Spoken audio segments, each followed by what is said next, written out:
آزاد کشمیر میں اس وقت جو کشمیر تھا، تو کشمیر میں پہلا انڈین فورسز کا جو ہیلی کاپٹر ہے وہ حاجی محمد امین کے مریدوں نے ہی مار کے گرایا، اور موجودہ جو آزاد کشمیر ہے اس کو فتح کرنے میں ان کی کافی زیادہ خدمات ہیں۔ تو یہ چیدہ جو میرے ذہن میں آ رہی تھی، میں نے کہا کہ اس کو بھی ساتھ ایڈ کر لیتے ہیں، آج وقت ہے کیونکہ تبصرے میں کم لوگ آ رہے تھے، تو اس کو بھی اس کے اندر شامل کر دیا جائے۔ تو مزید اگر اس حوالے سے کوئی بات کرنا چاہیے، عمر صاحب نے ہاتھ کا نشان بنایا ہوا ہے، تو میں ان سے گزارش کروں گا کہ آپ گفتگو اپنی فرمائیں۔ جی عمر صاحب۔ بسم اللہ الرحمن الرحیم۔ سر میرا جو ہے وہ میر صاحب سے سوال ہے کہ ماشاءاللہ انہوں نے بہت اچھا مقالہ پیش کیا اور جہادی خدمات جو ہیں وہ بیان کی ہیں، تو میرے اس کے کاؤنٹر سوال ہے کہ پھر یہ ہم مسلمانوں میں جو ہے وہ صوفیہ کی کرامات اور بیٹھے بٹھائے جو ہے وہ یہ اشارہ کر کے کر دیا وہ کر دیا، یہ زیادہ کیسے پھیل گئے؟ اور میرا جو ہے وہ یہ ذاتی یہ کرایہ ہے کہ کیا یہی وجہ نہیں ہے کہ ہم نے جو ہے نا وہ بجائے عملی میدان میں آنے کے صوفیہ کو ایک ایسا مطلب شخصیت ذہن میں بٹھا لیا کہ وہ کرامات ہی دکھاتے تھے اور بس ان کی کرامات بیان کرے، کرامات سنیں، ہم تو کچھ نہیں کر سکتے، بس وہ ہی کر سکتے تھے؟ جی اس کا جواب صبیہ بانو صاحب نے اپنی گفتگو میں ایک دو دفعہ دیا کہ کرامت بالکل صحیح ہے، اسے ہم مانتے ہیں، لیکن صاحب کرامت کو کرامت ظاہر کرنے کو پسند نہیں کیا گیا ہے۔ اور میں خود اس پہ سوال کا مزید جواب دینے کی بجائے صبیہ بانو صاحب سے کہوں گا کہ وہ ذرا اس کی تشریح فرما دیں۔ جی میں کئی دفعہ یہ بات آپ کے سامنے عرض کر چکی ہوں کہ کرامت سے انکار نہیں ہے، اور یقیناً اللہ تعالیٰ اپنے جو خاص بندے ہوتے ہیں ان کو امتیاز عطا فرمانے کے لیے اور ان کو عزت دینے کے لیے اور ان کو بزرگی عظمت دینے کے لیے ان سے ایسے خارق العادات اعمال و حرکات ان سے سرزد ہوتے ہیں اللہ کی طرف سے، ان کے لیے یہ شان ہے، ان کے پاس ہے، اللہ تعالیٰ نے عطا کی ہے، اس سے کسی کو انکار نہیں ہے، اور نہ اس میں کوئی شرک ہے نہ اس میں کوئی بدعت ہے، کیونکہ وہ اللہ تعالیٰ ہی کی عطا کردہ طاقت اور قوت ہے، چاہے وہ ما فوق الفطرت ہو۔ لیکن بزرگوں نے اور اساتذہ نے کرامت کو چھپانے کا حکم دیا ہے، اور معجزہ چونکہ انبیاء علیہ السلام کی خاص عطا انبیاء علیہ السلام کو عطا ہے پروردگار عالم کی طرف سے، اور پروردگار عالم کی طرف سے حکم ہوتا ہے جب نبی معجزہ دکھاتے ہیں، معجزے کو دکھانے کا حکم ہے، کرامت کو چھپانے کا حکم ہے، کیونکہ نبی کا مقام جو پروردگار عالم نے مختص کیا ہے وہ یہ ہے کہ نبوت وہ خاص عہدہ ہے جو اللہ تعالیٰ کی طرف سے عطا ہوتا ہے، لیکن ولایت اور تصوف اور عرفان کسبی چیز ہے کہ محنت سے بھی انسان صاحب ولایت بن سکتا ہے، صاحب عرفان بن سکتا ہے، اور اعلیٰ درجوں پہ سلوک کے اعلیٰ درجوں پر فائز ہو سکتا ہے، اور وہ کرامتیں حاصل کر سکتا ہے، سرزد ہوتی ہے اس سے۔ لیکن اساتذہ نے یہ فرمایا کہ کرامت کو چھپاؤ، معجزے کا تو دکھانے کا حکم ہے، کیونکہ معجزے کا مطلب ہی یہی ہے کہ انسان کو عاجز کر دیا جائے اور اللہ کی لامتناہی قوت اور اللہ تعالیٰ کے انبیاء علیہ السلام کی طاقت کو ظاہر کیا جائے، جس کے سامنے گردنیں جھک جائیں اور لوگ عاجز ہو جائیں۔ لیکن کرامت کا یہ ہے کہ کرامت جب سرزد ہوتی ہے صاحب ولایت سے تو اس کو چھپانے کا حکم ہے۔ وہ اس کی وجہ یہ ہے کہ ایک تو اس سے تکبر اور انانیت پسندی کی نفی ہوتی ہے، جو کہ راہ سلوک کی سب سے بڑی رکاوٹ جو ہے وہ تکبر اور انا پسندی اور میں یا خود پسندی یا شہرت پسندی ہے، یہ ایک تو وہ ہوتی ہے۔ دوسرے یہ کہ بے عملی کی ترغیب نہ ملے کسی کو۔ تو کرامت جب بدقسمتی یہ ہوئی کہ ہمارے لٹریچر میں ہمارے جو صوفیانہ ادب ہے اس میں اتنا مبالغہ کر کے کرامتوں کو آگے بڑھایا گیا، اتنا کرامتوں کو مبالغہ کر کے دنیا ادب پر یعنی کہ یہ اس کی بوچھاڑ کر دی گئی کہ لوگوں کو صرف کرامتیں یاد رہ گئیں، اور صاحبان عرفان کی ریاضتیں اور ان کی محنتیں اور مشقتیں اور ان کی اپنی نفس کشی اور عبادتیں اور غور و فکر و تذکر تدبر وہ کچھ یاد نہیں رہا۔ تو اس حوالے سے یہ ہے کہ کرامت کا سرزد ہونا اچھی بات ہے، ان کی عظمت ہے، ان کی شان ہے، لیکن اس کو ایک خاص حد تک بیان کرنا چاہیے، اس کو نہ مبالغہ کرنا چاہیے اور نہ اس پہ کوئی بہت زیادہ زیادہ زور دینا چاہیے. بدقسمتی کی بات یہ ہے کہ سہل انگیزی اور ہم لوگ یہ چاہتے ہیں کہ بھائی بیٹھے بیٹھے سب کچھ ہو جائے, پیر صاحب کے پاس چلے جائیں, وہ ہمیں ایک تعویذ دے دیں جس سے ہمارے خزانے ہمارے ہاتھ میں آ جائے اور ہمارے سارے بگڑے ہوئے کام بن جائیں. تو یہ پسندیدہ نہیں ہے. اس سے بے عملی کی ترغیب ملتی ہے اور اس کو کہیں بھی اس کی حوصلہ افزائی نہیں ہوئی ہے, لیکن لوگوں نے اپنی تناسانی کے تحت اور اپنے بے عملی کو چھپانے کے لیے, پردہ ڈالنے کے لیے اس بات کو بہت زیادہ بڑا چڑھا کے بیان کیا ہے جو کہ پسندیدہ نہیں ہے. شکریہ. جی ڈاکٹر ندیم صاحب نے ہاتھ کا نشان بنایا ہوا ہے, تو وہ گفتگو رکھیں جی اپنی, یا سوال پوچھنا چاہ رہے ہیں. میں چھوٹی سی بات عرض کروں گا, یہ ہلکا سا ایڈ کروں گا. میم نے بالکل بجا فرمایا. بیسیکلی جب کرامت کی سٹیج پہ انسان آتا ہے تو یہاں پہ نفس کے شائبات اور بڑھ جاتے ہیں. بنیادی طور پہ مسٹک اور صوفی جو ہے وہ اپنے نفس کے خلاف اللہ کے لیے سٹرگل کر رہا ہوتا ہے, تو یہاں پہ ڈر ہوتا ہے کہ وہ کہیں کرامت ہی کے بیریئر میں مت الجھ جائے. اس لیے اس کو ہڈن رکھنے کی کوشش کی گئی ہے, کیونکہ اللہ کے حضور اس نے پہنچنا ہے. اگر وہ کرامت پہ آ کے رک گیا تو وہ پھر ایک بڑے اس سے منزل سے محروم ہو جائے گا. تو کرامت بھی, کشف بھی, یہ تمام اس رستے کے بیریئرز ہیں. اس رستے کا جو معراج ہے وہ اللہ رب العزت کا دیدار ہے, کہ انسان جو ہے اس کو حضور پہنچتا ہے اپنے نفس کا تزکیہ کرتے ہوئے, اپنے سیلف کو اسٹرینتھن کرتے ہوئے. جس میں یہ ایڈ کرنا چاہ رہا تھا. جی بہت مہربانی. جی ڈاکٹر صاحب بہت شکریہ. آج تو آپ اپنا نمبر میسج کر دیجئے گا, آئندہ بھی آپ سے استفادہ کرتے رہیں گے. اور آپ نے کشف کے حوالے سے بات کی, تو میں چاہوں گا کہ یہاں پہ ہی کسی حلقے میں انشاءاللہ کشف شیطانی اور کشف رحمانی کے حوالے سے کوئی مقالہ پیش کیا جائے اور اس میں تفصیلی گفتگو ہو جائے. آپ بھی اگر اس میں ہمارے ساتھ تعاون کریں تو زیادہ خوشی ہوگی انشاءاللہ. میں آپ کو ڈاکٹر صاحب بتا دوں گا محترم. جی ضرور, آپ کا مقالہ انشاءاللہ ہم سماعت فرمائیں گے اس حوالے سے. شاید مدنی صاحب نے ہمیں جوائن کیا, یہ اگر تبصرہ کرنا چاہیں, سوال کرنا چاہیں یا گفتگو کرنا چاہیں.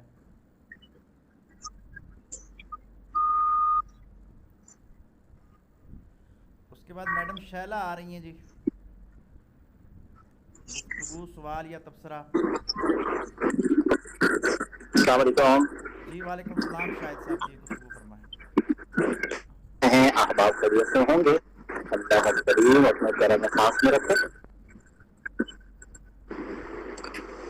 میں بس ابھی جوائن کیا, آپ احباب کو سنا, بڑی خوشی ہوئی. ڈاکٹر صاحب اور دیگر جتنے احباب موجود ہیں, یہ جو ابھی کرامت کے حوالے سے بات ہوئی ہے, مجھے یاد آ رہا ہے, کہیں پڑھا تھا کہ ولی جو ہے وہ کریم کا طالب ہوتا ہے, نہ کہ کرامت کا.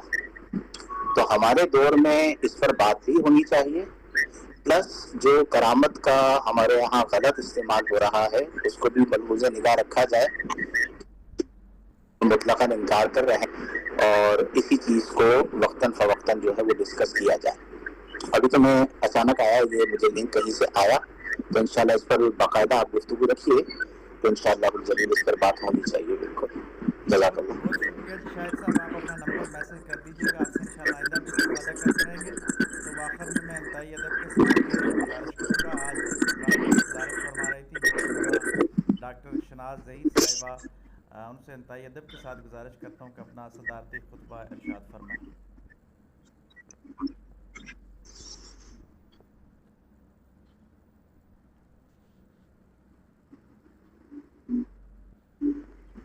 السلام علیکم ورحمۃ اللہ وبرکاتہ. آج کا بہت ہی اچھا موضوع تھا اور اس پہ ریکویسٹ ہے کہ آپ کا مائک ذرا بند کر لیں. ڈاکٹر ندیم اسحاق خان صاحب, بس اس سیر حاصل بحث ہو گئی ہے, بعض تبصرے اتنے زبردست رہے. اور اصل میں السلام علیکم, آواز آ رہی ہے؟ جی ڈاکٹر صاحب آپ کی آواز آ رہی ہے, ہم سماعت فرما رہے ہیں, آپ جاری رکھیں.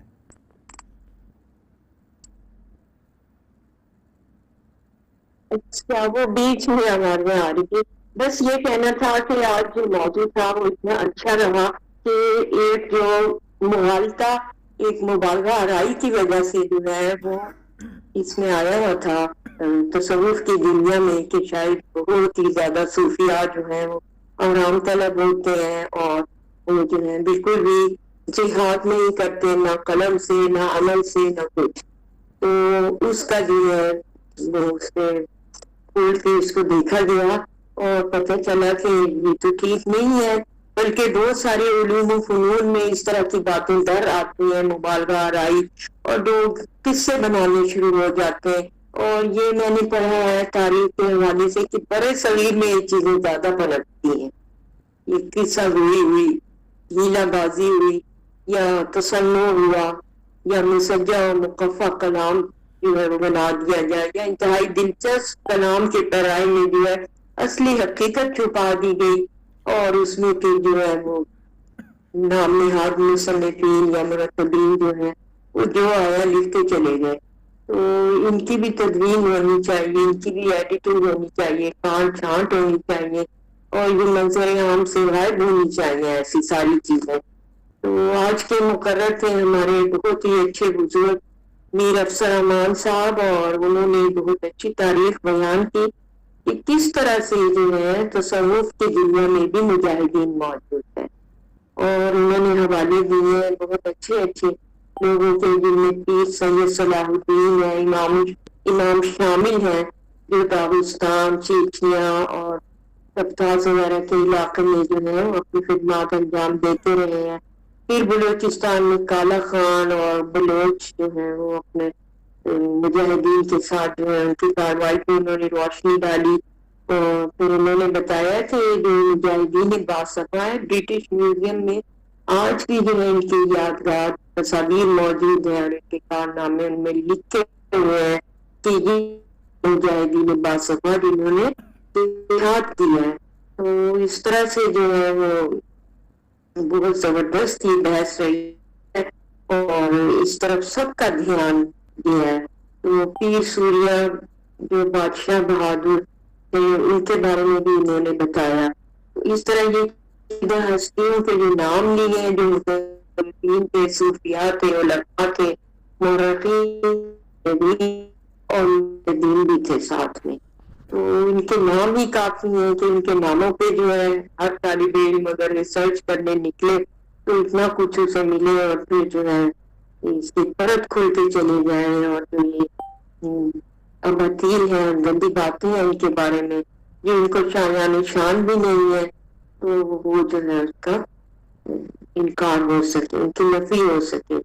تو اس طرح سے آپ نے جو ہے شاہی مردان پیر پگاڑا کا بتایا کہ اب تک یہ جو ہے ان کا موجود ہے.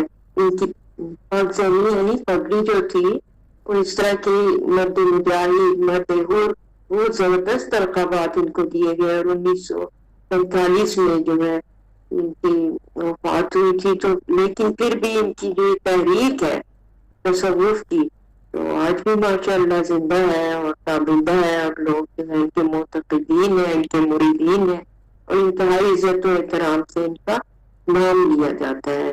پھر تبصروں کی باری آئی تو سبیہ اخلاق صاحبہ نے بہت ہی اچھے انداز سے بتایا کہ صوفیاء کے بارے میں یہ بالکل غلط مشہور ہے کہ وہ بے عمل تھے. وہ تو جہاد میں کچھ نہ کچھ کرتے رہے ہیں جتنا بھی ان کو درپیش ہوا، اور وہ اس بارے میں جو ہے قولی، عملی، قلمی جہاد اور رد کرتے رہے ہیں کہ انہوں نے جو ہے نا دلائل دے دے کر جو ہے وہ تصوف کی دنیا میں جو غلط تصورات ہیں ان کا بطلان فرمایا ہے اور رد کیا ہے، اور بہترین جواب دیے.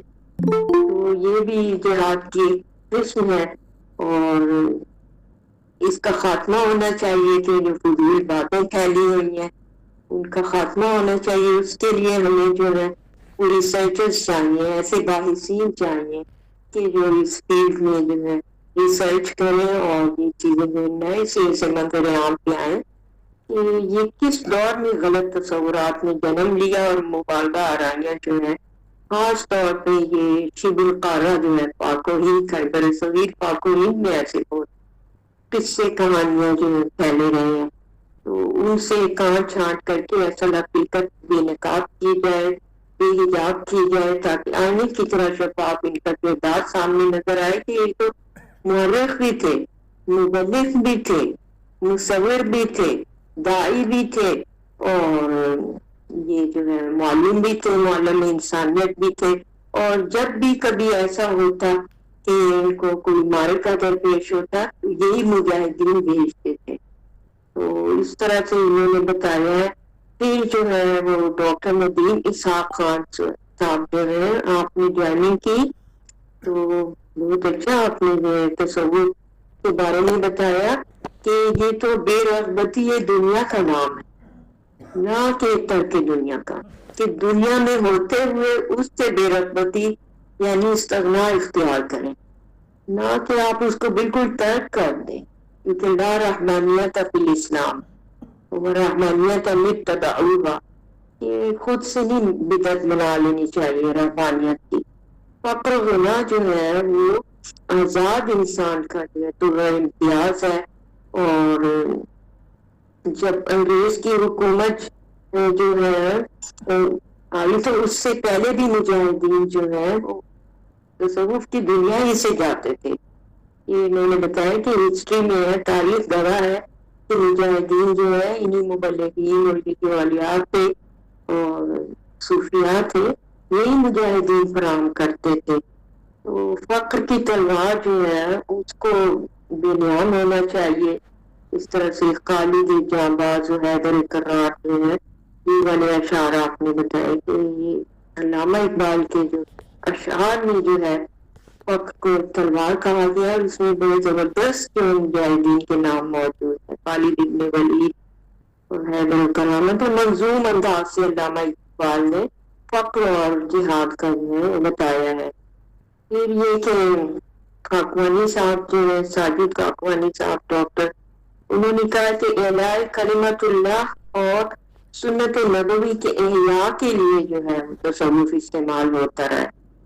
پتہ نہیں کہاں سے یہ باطل اور یہ فضول باتیں جن کو کہتے ہیں مبالغہ آرائیاں جو ہے انہوں نے جنم لیا, جبکہ ایسا ہے نہیں. کیونکہ تصوف تو ہے ہی معبودان باطل سے انکار, اور توحید کا دوسرا نام ہے, اور صفات القلب کا دوسرا نام ہے. انسانوں کو تو انسانوں کی جو ہے وہ غلامی نہیں اختیار کرنی چاہیے, بلکہ انسانوں کو چاہیے کہ وہ اللہ کی صرف اور خالص اور وحدانیت اور عبودیت جو ہے وہ اللہ کی اختیار کریں. یہ کیا ہو گیا کہ پیڑھی در پیڑھی اور نسل در نسل ایک عجیب سا سلسلہ چل نکلا کہ باپ جو ہے اس کا ایک جسمانی بیٹا جو ہے وہ روحانی مرتبے پہ بھی فائز نکلا جا رہا ہے, چاہے سیاست کی دنیا ہو, پھر یہ تصوف کی دنیا میں بھی آ چکا ہے. تو اس سے نجات ملنی چاہیے. تو اس کے لیے کوشش کرنی چاہیے کہ جو روحانی سلاسل ہیں ان میں یہ جسمانی جو ہے وہ خانوادے جو ہے وہ باپ کے بعد نہیں بیٹھ سکتے, کیونکہ ذہن ہر ایک کا مختلف ہوتا ہے. جسم جو ہے وہ خون تو ہو سکتا ہے باپ کا, لیکن ذہن کے سانچے جو ہے روحانی سانچے وہ اللہ نے اور بنائے. تو اس کو جو ہے پیدا ہونا چاہیے تصوف کی دنیا سے. تو پھر ڈاکٹر یاسر ستی صاحب جو ہے انہوں نے کچھ اس میں اضافہ کیا ہے کہ فلسطین میں خانوادے سے تعلق رکھنے والے لوگ جو ہیں صلاح الدین ایوبی صاحب کے زمانے میں جہاد میں شامل ہوئے تھے. اور پاکستان میں بھی قائد اعظم جب پیر مالکی شریف سے ملے تھے تو کشمیر میں سے آپ یہ دیکھیں کہ کشمیر سے جو لوگ گئے تھے تو وہ بھی یہی تھے کہ جو حاجی محمد امین 13 مجاہدین کشمیر کے ساتھ جو ہے وہ گئے تھے. تو انہوں نے جو ہے وہ اپنا نام اب تک زندہ رکھا ہوا ہے, اور تاریخ گواہ ہے کہ صوفیاء جو ہے وہ مجاہدین بھی تھے.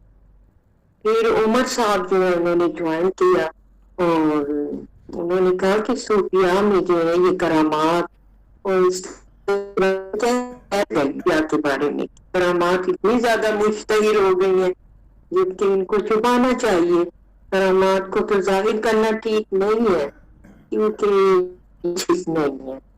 تو پھر اس کا جواب جو ہے وہ میر صاحب نے بھی دیا, اور ہماری ایکسپرٹ جو ہے ڈاکٹر صبیہ اخلاق صاحب نے کہا کہ معجزہ تو عاجز کرنے والی چیز ہے اور یہ خوارق عادت ہوتی ہے.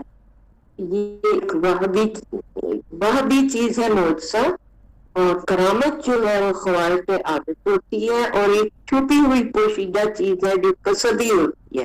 مطلب بندہ جو ہے اس میں کسب یعنی اپنی محنت سے جو ہے اس کو سیپل کرتا ہے. موضوع تو اللہ کی جانب سے ہے, وہ ہوتا ہے موہوب یعنی گفٹیڈ ہوتا ہے.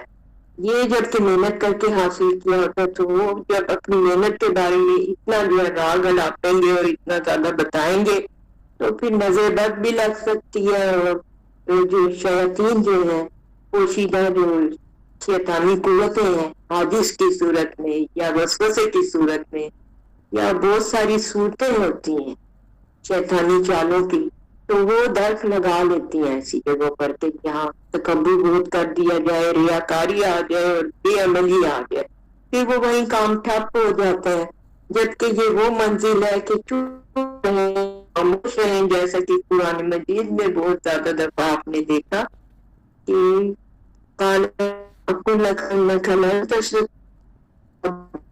یہ والا آپ دیکھ لیں اور یہ سلاسل یال سبیہ والا, اور اس طرح بہت زیادہ جو ہے چپ رہنے کا کہا گیا ہے کئی مقام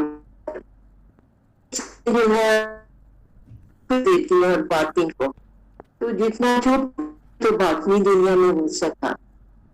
تو یہ کرامات کا تعلق ہے داخل کے خارج سے. اس کو میں بتائیں کو اگر نہ رکھتے ہو اور ان پہ دیوار ہو حجاب ہو تو یہ لوٹ کے آپ پر آ جائیں گے, شیطان درک لگا دے گا اور کام وہیں ٹھپ ہو جائے گا اور وہ بندہ آگے نہیں بڑھے گا, کیونکہ تکبر اور ریا جو ہے بے عملی کی طرف جو ہے وہ مائل کر دیتے ہیں. یہ کسبی چیز ہے, اس لیے اس کو جو ہے وہ حضرت یوسف علیہ السلام کی خواب کی طرح سے جو بچے نے بتا دیا تھا تو 20 سال بعد تعبیر ملی. چپ رہنا چاہیے, بس اپنے اندر ہی رکھنا چاہیے. جبکہ معجزہ تو اللہ پاک نے ایک واضح صورت جو ہے ایحاء کی صورت میں انبیاء کو جو دیا ہے وہ وہابی ہوتا ہے. اس کو تو اعلانیہ خود بتایا جاتا ہے کہ آپ ارد گرد کے وَأَنذِرْ عَشِيرَتَكَ الْأَقْرَبِينَ, اس طرح مطلب آستے آستے بتاتے رہے, لوگ دیکھتے رہے, وہ ایک الگ چیز ہے کیونکہ اللہ ہی اس کی حفاظت کرتا ہے.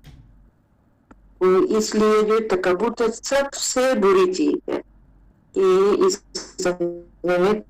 میں جو ہے ریاکاری آ جائے تو وہ تو دل کا آئینہ میلا ہو جاتا ہے, ٹھیک ہے نا. تو پھر اس کو پھر دوبارہ وہی حجابات ختم کر کے پورے دائرے سے گزر کے پھر آگے کہیں بڑھنا پتہ نہیں کتنے سال بعد نصیب.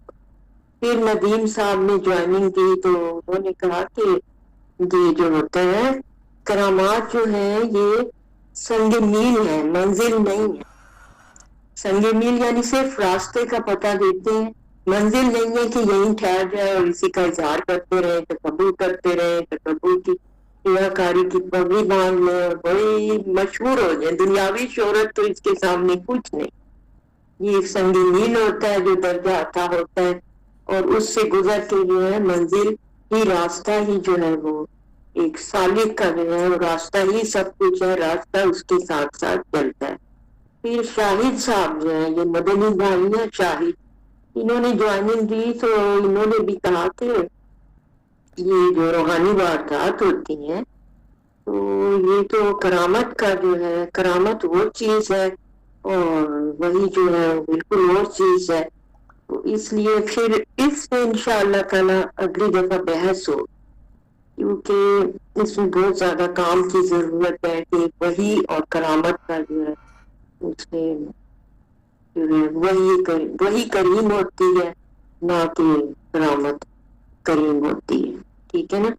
وہی جو ہے کریم کی جانب سے یعنی اللہ پاک جو ہے اس کی جانب سے, اور کرامت تو کیونکہ کسبی ہوتی ہے تو اگر مل بھی جائے تو پھر اس میں کبھی بھی جو ہے وہ لفظ میں نہیں آ سکتا, کیونکہ میں کا خاتمہ ہی تو تصور ہے اور وہ پہلی سیڑھی ہے کہ لفظ میں کا خاتمہ کر دیا جائے, تکبر کا خاتمہ کر دیا جائے, ریاکاری کا خاتمہ کر دیا جائے اور اپنی باطنی دنیا کو جو ہے وہ ارتقائی مراحل سے گزارنے کے لیے جو ہے ہر وقت جو ہے سالک کو یہی فکر لگی رہے کہ کس طرح سے وہ تمام ان عوامل سے اور تمام احساسات اور جذبات سے گزرے جو اس دنیا میں ایک سالک کے لیے لکھے ہیں. قبض و بس سے لے کر شرح صدر اور بہت کچھ درپیش ہوتا ہے اس دنیا میں جو ہے نیند خوابی کی کیفیت میں بھی بہت سارے جو ہے وہ وساوس آ سکتے ہیں، حوادث آ سکتے ہیں، تو حجابات سے بچنا جو ہے مراد ہے. تو اس طرح سے جو ہے وہ بہت اچھی محفل رہی ہے آج کی. اللہ پاک توفیق دے کے آئندہ جو ہے وہ بہت اچھے انداز سے شیطانی تصوف اور رحمانی تصوف جو ہے اس پہ بھی روشنی ڈالی جائے، اور تصوف کی دنیا میں جتنی بھی یہ فضول باتیں ہیں، یہ خاص طور پہ پاک و ہند کی پھیلی ہوئی باتیں، کیونکہ ہر علم تمام علوم و فنون میں پھیلی ہوئی ہیں، تو تصوف بھی نہیں بچ سکا. لہذا ہمیں بہت زیادہ ضرورت ہے ریسرچ کرنے کی اور انہیں کھول کر بیان کرنے اور اصلی حقیقت بتانے. شکریہ. جی بہت شکریہ جی. ماشاءاللہ بڑا اچھا صدارتی خطبہ تفصیل کے ساتھ سمیٹا ڈاکٹر شناز ظہیر صاحبہ نے. پروگرام میں تشریف لانے والے تمام معزز حضرات و خواتین کو میری طرف سے بہت شکریہ. اللہ تبارک و تعالیٰ سب کو رحمتوں اور برکتوں سے نوازے. اگلی جمعرات کو انشاءاللہ پھر تصوف کے کسی نئے موضوع کے ساتھ آپ کے پاس حاضر خدمت ہوں گے. تو آپ سب سے گزارش ہے کہ تصوف کے حوالے سے جس کے ذہن میں بھی جو ٹاپک ہو تو اس کے ساتھ شیئر کریں، تاکہ ہر جمعرات کو ہم نئے نئے عنوانات کے ساتھ آگے بڑھ سکیں، اور تصوف کے اوپر جو ایک گرد جم گئی ہے ان لوگوں کی، جعلی لوگوں کی، اس کو ہٹایا جا سکے اور اصلی تصوف کو عوام کے سامنے لایا جا سکے. اور باقی پروگرامات قلم کارواں کے جس طرح ہفتہ بھر چلتے رہتے ہیں، آن لائن آپ کو میسیجز آتے رہتے ہیں، تو اس میں بھی ضرور شرکت فرمایا کریں. اللہ تبارک و تعالیٰ جتنے بھی ہمارے صوفیاء مجاہدین گزرے ہیں، شہداء گزرے ہیں، ان کی قبروں پہ انوارات و تجلیات کی بارش برسائے، اور ہمیں بھی صحیح معنوں میں جہاد کرنے کی توفیق عطا فرمائے، اور ہم سب کو شہادت کی زندگی اور شہادت کی موت عطا فرمائے. سبحان ربک رب العزت عما یصفون وسلام علی المرسلین والحمد للہ رب العالمین. جزاک اللہ.